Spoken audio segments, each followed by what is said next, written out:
पिछले कुछ सालों में गुजरात में भारी पैमाने पर नौजवान आईपीएस की नियुक्ति हुई।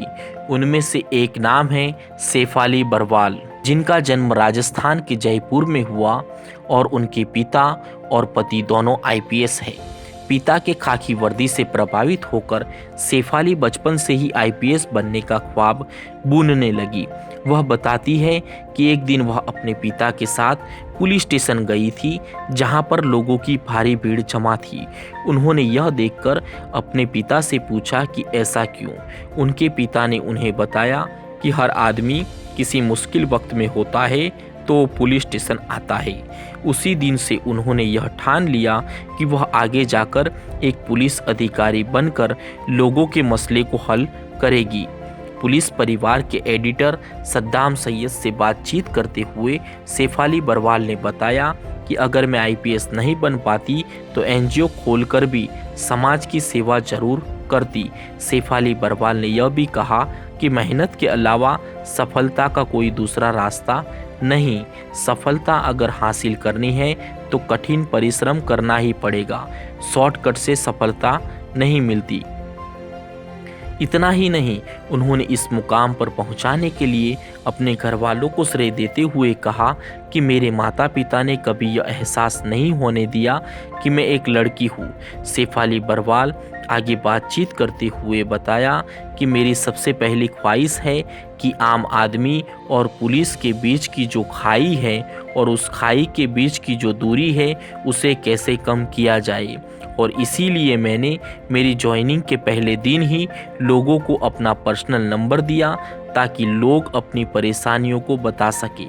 इतना ही नहीं, उन्होंने कहा कि दाहोद के कानून व्यवस्था को बनाए रखना किसी चुनौती से कम नहीं, क्योंकि यहाँ से दूसरे राज्यों की सीमाएं जुड़ी हुई है। इसीलिए आपराधिक प्रवृत्तियां बढ़ने का हमेशा खतरा बना रहता है, लेकिन पुलिस इन प्रवृत्तियों पर लगाम लगाने की भरसक प्रयास करती रही है। उन्होंने आज के दौर में साइबर क्राइम पर कैसे लगाम लगाया जा सकता है, इसके बारे में जानकारी देते हुए बताया कि अगर साइबर क्राइम से बचना है तो इसके लिए सबसे ज़्यादा ज़रूरी है लोगों में जागरूकता फैलाई जाए, और इसीलिए मेरी ख्वाहिश है कि स्कूल और कॉलेज में पढ़ने वाले बच्चों के बीच साइबर एक्सपर्ट को लेकर जाया जाए और साइबर क्राइम से कैसे बचा सकते हैं उसकी पूरी जानकारी बच्चों को दी जाए और बच्चों को जागरूक किया जाए। इसी मौके पर उन्होंने बताया कि यह एक हकीकत है कि पुलिस डिपार्टमेंट में महिलाओं की संख्या पुरुषों की तुलना में कम है, लेकिन मेरी ख्वाहिश है कि महिलाओं को भी इस फील्ड में आना चाहिए। यह एक ऐसी फील्ड है जिसमें महिलाओं को अपना नाम रोशन करने का मौका मिलेगा। समाज सेवा, लोगों की सेवा और देश की सेवा, इन तमाम चीज़ों को खाकी पहनने के बाद कर सकती है। आखिर में उन्होंने लोगों से अपील किया कि अगर पुलिस डिपार्टमेंट में जाना है या आईपीएस बनना है तो उसके लिए एकमात्र रास्ता है कठिन परिश्रम। बिना परिश्रम के कामयाबी हासिल करना संभव नहीं है।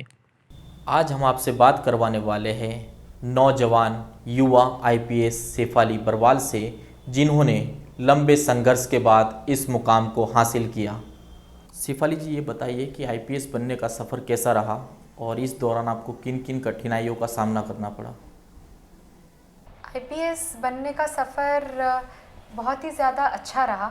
बहुत सीखने को मिला, दूसरों से भी मैंने बहुत सीखा। ये बेसिकली मेरा ड्रीम रहा है। मैं छोटी से ये कहना ज़रूरी होगा कि मैंने मेरे फादर, जो खुद भी आईपीएस थे, तो उन्हें देखा है। उन्हीं से मुझे प्रेरणा मिली। छोटे से ही मैंने जो यूनिफॉर्म क्या क्या कर सकती है, खाकी कितना लोगों के काम आ सकती है, हर दिन लोगों के लाइफ में कुछ ना कुछ हम ऐड कर सकते हैं, ये मैंने सीखा। तो जब से मैं छोटी थी ये मेरे एक ड्रीम था कि मैं यूपीएससी लिखूं।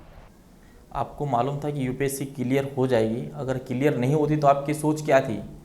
आप फिर कौन सी फील्ड में जाना चाहती थी? मुझे हमेशा से ही सोशल सर्विस करने का बहुत मन था।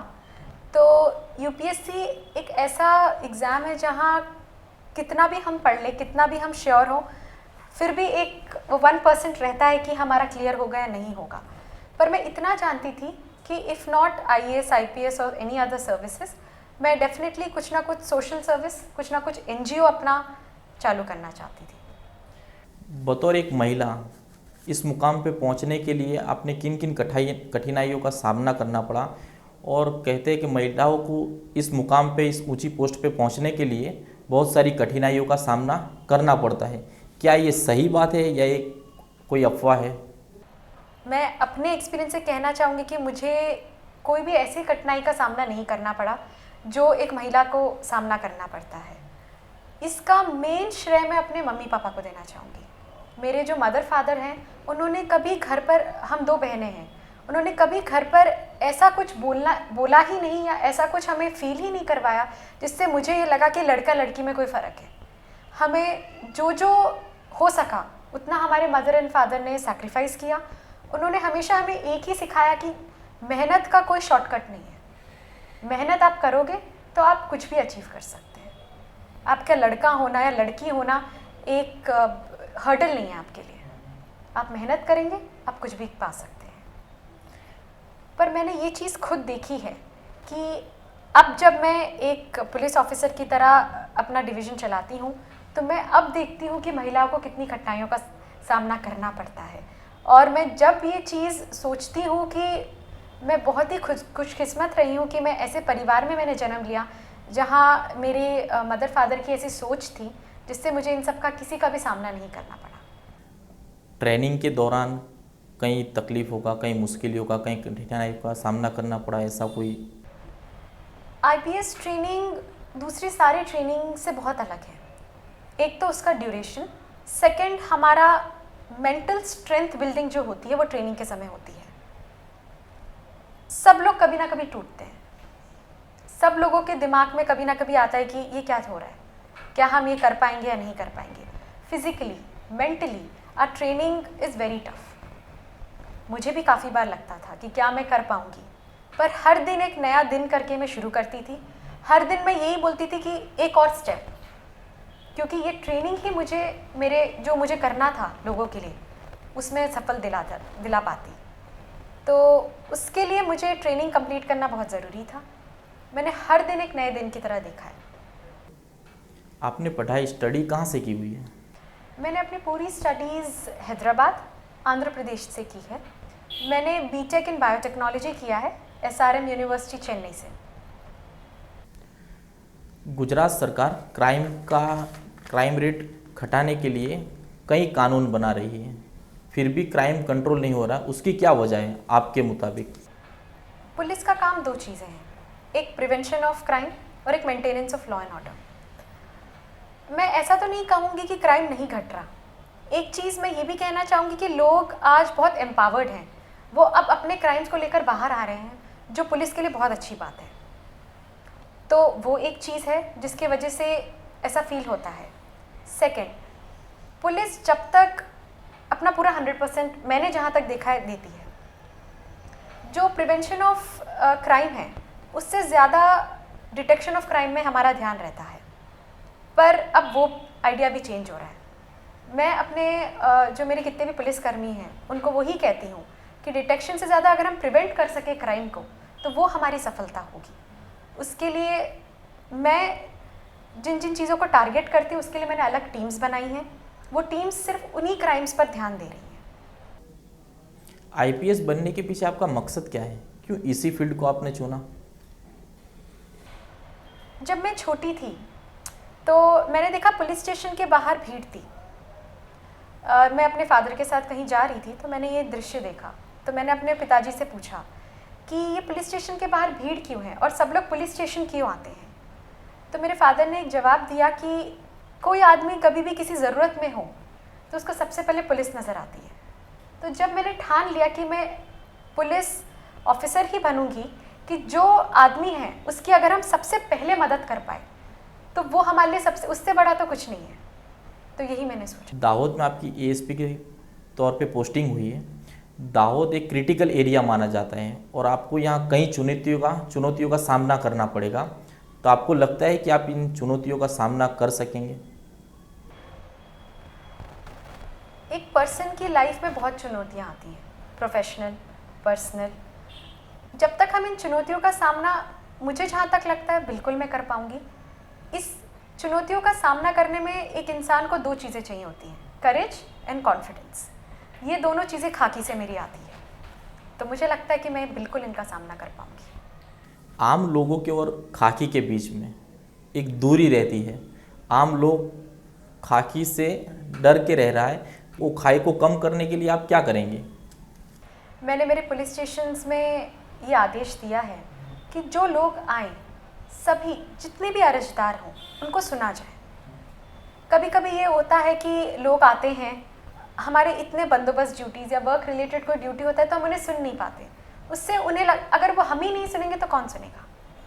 तो ये मेरे लिए, मुझे लगता है कि बहुत ज़रूरी है। लोगों को सुनने से ही हमें पता चलता है। मेरे यहाँ भी ऑफिस में जो अर्जदार आते हैं, इनफैक्ट मैंने जिस दिन ज्वाइन किया था उसी दिन मैंने अपना मोबाइल नंबर थ्रू प्रेस सबको दिया था कि जिनको जो प्रॉब्लम है वो मुझे डायरेक्टली कॉल करें।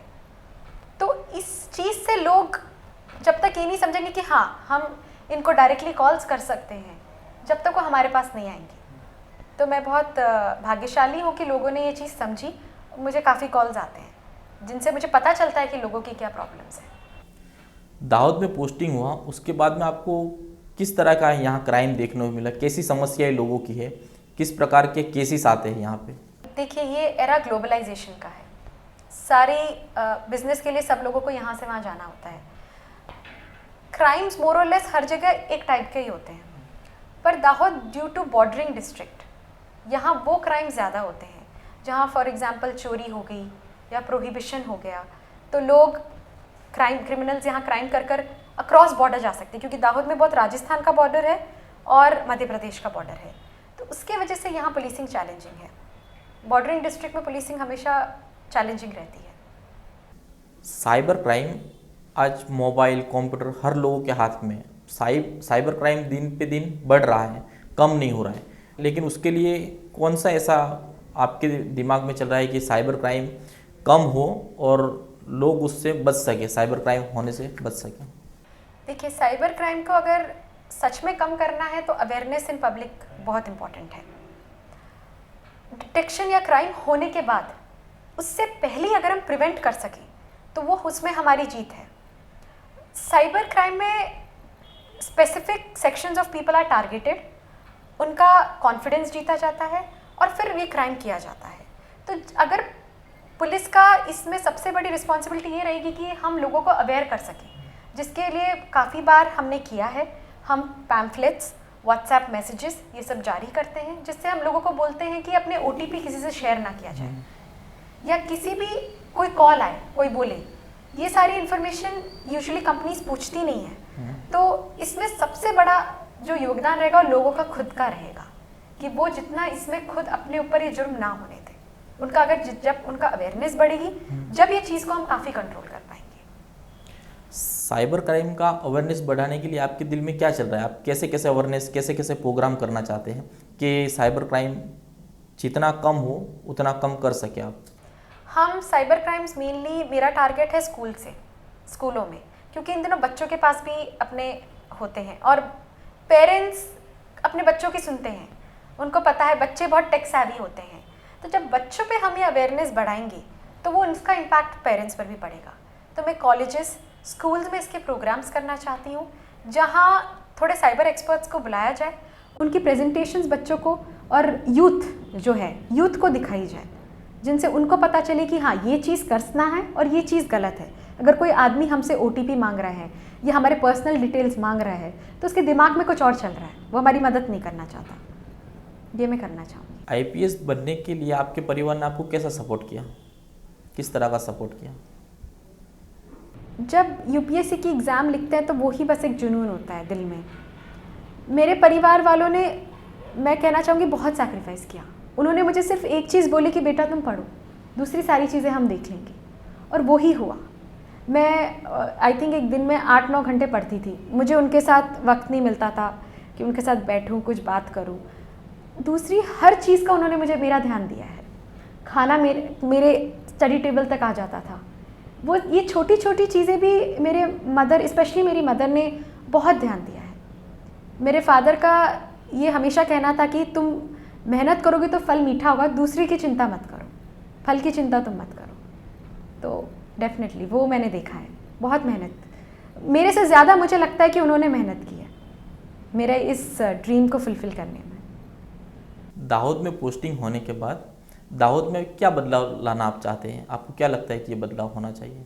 मैं ब्रोकन विंडोज़ थियरी में बहुत विश्वास करती हूँ, जहाँ अगर हम छोटे क्राइम्स को प्रिवेंट कर सकें तो बड़े क्राइम्स खुद ब खुद प्रिवेंट होंगे। तो मैं उस थियरी के बेसिस में छोटे क्राइम्स पर ज़्यादा ध्यान देना चाहती हूँ। बाइक चोरी, किसी तरह की चोरी, किसी तरह का छेड़छाड़ लड़कियों के साथ, ये बिल्कुल बर्दाश्त नहीं किया जाएगा।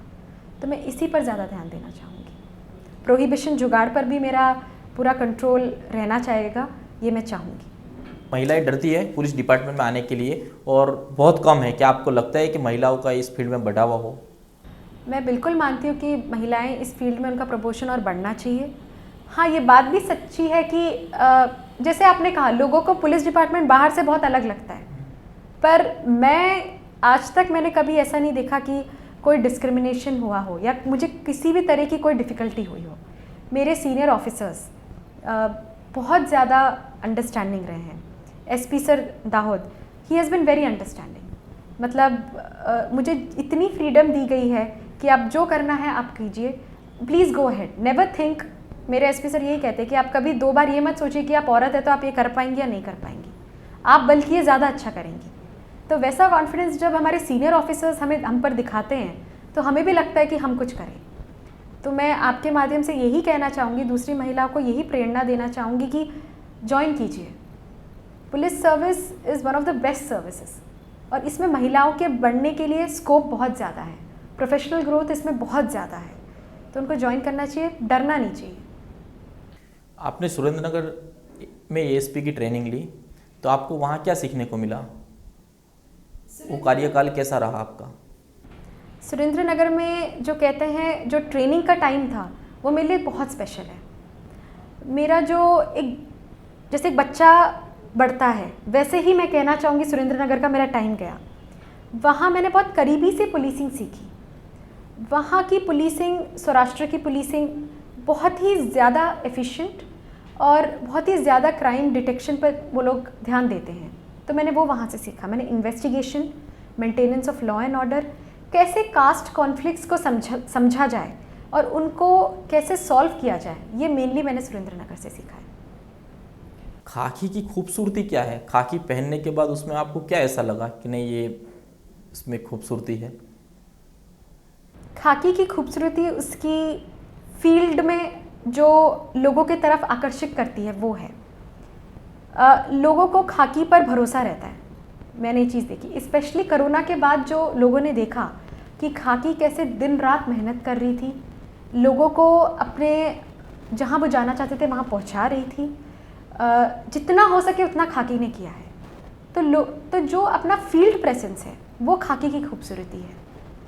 रात में अगर 2 औरतें कहीं चल रही हैं, उनको दूर से कोई खाकी नज़र आती है तो उनको अच्छा लगता है, उनको सेफ़ फीलिंग आती है। तो ये जो सेफ़ फीलिंग का जो कॉन्सेप्ट है, ये खाकी की खूबसूरती है और इसको मेंटेन करना हमारी रिस्पॉन्सिबिलिटी है। अभी आज जो आने वाले वक्त में नौजवान हैं, यूपीएससी की तैयारी करना चाहते हैं, आईपीएस बनना चाहते हैं, उनको आप क्या टिप्स देना चाहेंगी? मैं स्मार्ट स्टडी में बहुत बिलीव करती हूँ। Work hard but also study smart.